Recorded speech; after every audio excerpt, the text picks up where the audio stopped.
noite a todos e a todas. Uma alegria estarmos aqui mais uma vez, mais uma segunda-feira no meu programa. Hoje estamos tendo o carinho de recebermos Ana Paula Junqueira, que vocês vão conhecer daqui a pouco, toda a sua atuação de responsabilidade social e ambiental.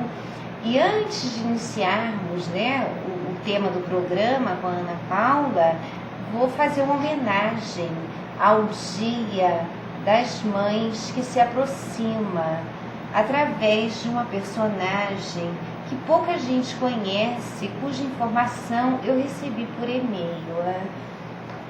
É sobre Irena Sendler, a mãe dos meninos do Holocausto, que foi mandado pelo Manuel Francisco Del Castillo.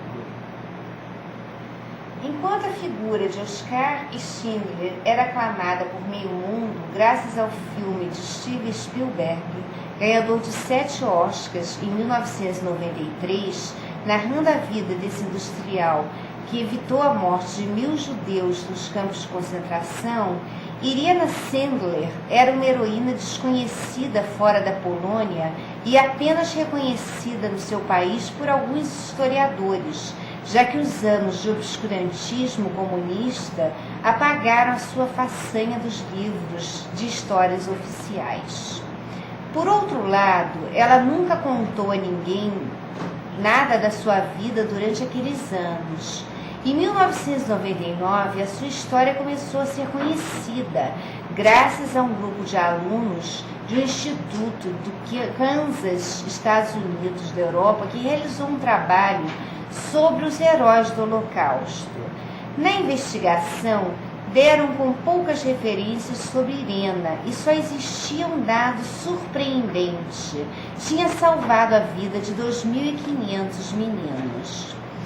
Como é possível que só existisse essa informação sobre uma pessoa assim? Mas a maior surpresa chegou quando, após buscar o lugar da tumba de Irena, descobriram que não existia porque ela ainda vivia e, de fato, ainda vive. Essa informação é de 2005. Hoje, em 2005, porque é a data das fotos, é uma anciã de 97 anos que reside no asilo do centro de Varsóvia, num quarto onde nunca faltam flores e cartões de agradecimento do mundo inteiro. Quando a Alemanha invadiu o país em 1939, Irena era enfermeira do Departamento do Bem-Estar Social de Varsóvia, no qual cuidava das salas de jantar comunitárias da cidade. Em 1942, os nazistas criaram um gueto em Varsóvia e Irena, horrorizada pelas condições como se vivia naquele lugar, uniu-se ao Conselho para Ajuda aos Judeus. Conseguiu identificações da oficina sanitária, sendo que uma das tarefas era a luta contra as doenças contagiosas. Como os alemães invasores tinham medo de que se desencadeasse uma epidemia de tifo, aceitavam que os poloneses controlassem o lugar. Logo entrou em contato com famílias, oferecendo levar os filhos com ela para fora do gueto. Era terrível.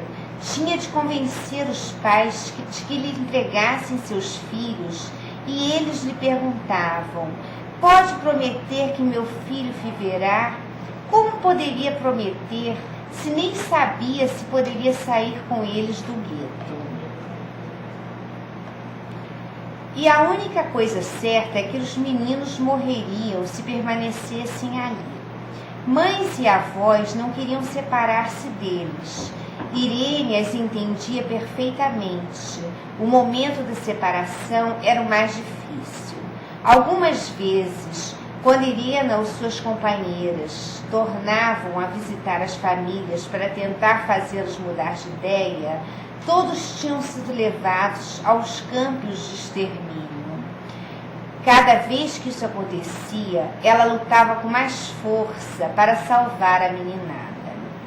Começou a tirá-los em ambulâncias como vítimas de tifo, mas logo se valeu de tudo que estivesse a seu alcance: cestos de lixo, caixas de ferramenta, carregamentos de mercadorias, sacos de batatas, ataúdes, Nas suas mãos, qualquer coisa se transformava numa via de escape. Conseguiu recrutar ao menos uma pessoa de cada um dos 10 centros do Departamento de Bem-Estar Social. Com a ajuda dessas pessoas, elaborou centros de documentos falsos com assinaturas falsificadas, dando identidade temporária aos meninos judeus. Irena vivia os tempos da guerra pensando nos tempos da paz. Por isso não se cansava manter com vida esses meninos. Queria que um dia pudessem recuperar seus verdadeiros nomes, sua identidade, suas histórias pessoais, suas famílias. Foi quando inventou um arquivo que registrava os nomes dos meninos e as suas novas identidades. Anotava os dados em pedaços pequenos de papel que enterrava dentro de potes de conserva, debaixo de uma árvore de maçãs, no jardim de seu vizinho. Guardou, sem que ninguém suspeitasse, o passado de 2.500 meninos, até que os nazistas foram embora. Um dia, os nazistas souberam de suas atividades. Em 20 de outubro de 1943, Irene foi detida pela Gestapo e levada à prisão de Pauiac, onde foi brutalmente torturada. Num colchão de palha de sua cela, encontrou uma estampa de Jesus Cristo e ficou com ela até 1979, quando doou-a a João Paulo II.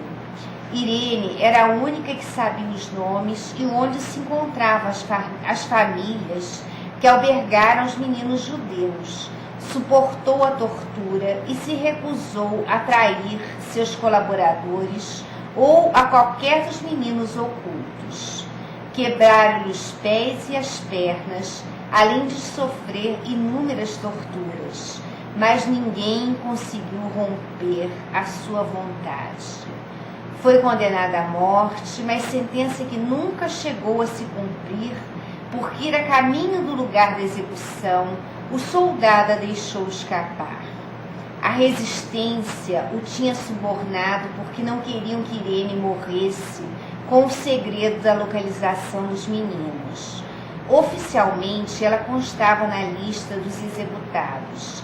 A partir de então, continuou trabalhando, mas com uma identidade falsa. No final da guerra, ela mesma desenterrou os vidros de conserva e fez uso das anotações para encontrar os 2.500 meninos que colocou com famílias adotivas. Ajuntou-as aos seus parentes espalhados pela Europa, mas a maioria tinha perdido as suas famílias nos campos de concentração nazistas. Os meninos só a conheciam pelo apelido Jolanta. Anos mais tarde, quando a sua história saiu no jornal junto com fotos suas da época, diversas pessoas começaram a chamá-las para dizer: lembro de seu rosto, sou um daqueles meninos, lhe devo a minha vida, meu futuro e gostaria de vê-la. Aqui são algumas fotos do reencontro com Irena. Irena tinha no seu quarto fotos com alguns daqueles meninos sobreviventes ou com filhos deles. Seu pai, um médico que faleceu de tifo quando ela ainda era pequena, lhe fez memorizar o seguinte: ajude sempre a quem estiver se afogando, sem levar em conta a sua religião ou nacionalidade. Ajudar cada dia alguém tem que ser uma necessidade que saia do coração. Irena vive anos numa cadeira de rodas por causa das lesões causadas pelas torturas sofridas pela Gestapo. Não se considera uma heroína. Nunca reivindicou crédito algum pelas suas ações.